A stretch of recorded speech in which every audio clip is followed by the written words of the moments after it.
देश की कानून व्यवस्था संभालने वाले एक पूर्व डीजीपी की अपनी ही चार दीवारी में खून से लथपथ लाश मिलना न सिर्फ चौंकाने वाला है बल्कि बेहद त्रासद भी। कर्नाटक के पूर्व पुलिस महानिदेशक ओम प्रकाश, जिनकी छवि एक ईमानदार, अनुशासित और निडर अफसर की थी, वो अपने ही घर में बेरहमी से मारे गए और शक की सुई घूम रही है उनकी पत्नी पल्लवी पर।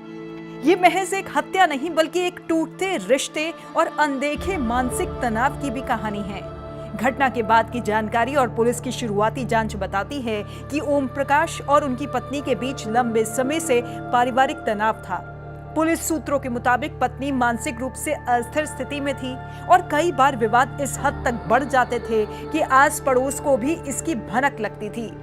पल्लवी ने एक अन्य पूर्व डीजीपी की पत्नी को वीडियो कॉल कर बताया कि शैतान को मार डाला, जिससे लगता है कि यह हत्या सुनियोजित तरीके से की गई है।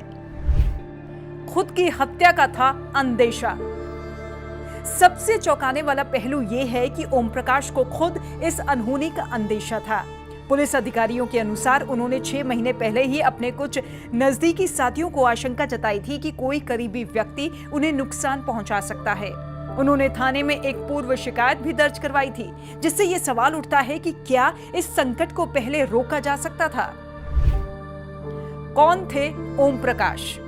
ओम प्रकाश 1981 बैच के भारतीय पुलिस सेवा आईपीएस अधिकारी थे और मूल रूप से बिहार के चंपारण जिले से ताल्लुक रखते थे। उन्होंने जियोलॉजी में एमएससी किया था और यूपीएससी परीक्षा पास कर कर्नाटक कैडर चुना।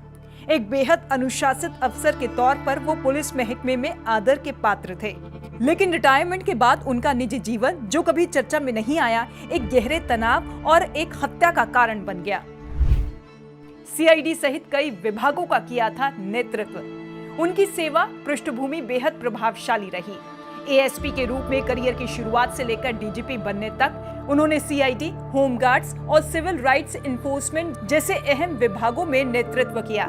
रिटायरमेंट के बाद वो कुछ समय तक कर्नाटक के लोकायुक्त कार्यालय में भी कार्यरत रहे। उन्होंने उत्तर कन्नड़ में एक चंदन का बागान भी विकसित किया था, जहां वो अक्सर शांति की तलाश में जाते थे। पत्नी और बेटी से हो रही है पूछताछ। हत्या के बाद जब पुलिस घटनास्थल पर पहुंची तो ओम प्रकाश जिंदगी और मौत के बीच झूल रहे थे। उनकी पत्नी पल्लवी और बेटी वहीं मौजूद थी। डॉक्टर्स ने उन्हें मृत घोषित कर दिया। पुलिस ने तत्काल पत्नी और बेटी को हिरासत में ले लिया है और पूछताछ शुरू की। हालांकि अभी किसी की गिरफ्तारी नहीं हुई है, लेकिन केस में पत्नी की भूमिका पर लगभग मुहर लग गई है। घर में असुरक्षित थे पूर्व डीजीपी। ये घटना सिर्फ एक अफसर की हत्या नहीं बल्कि एक आईना है हमारे समाज का।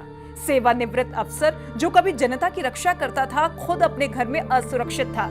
ये मामला मानसिक स्वास्थ्य, वैवाहिक कलह और बुजुर्गों की उपेक्षा जैसे गंभीर मुद्दों को उजागर करता है।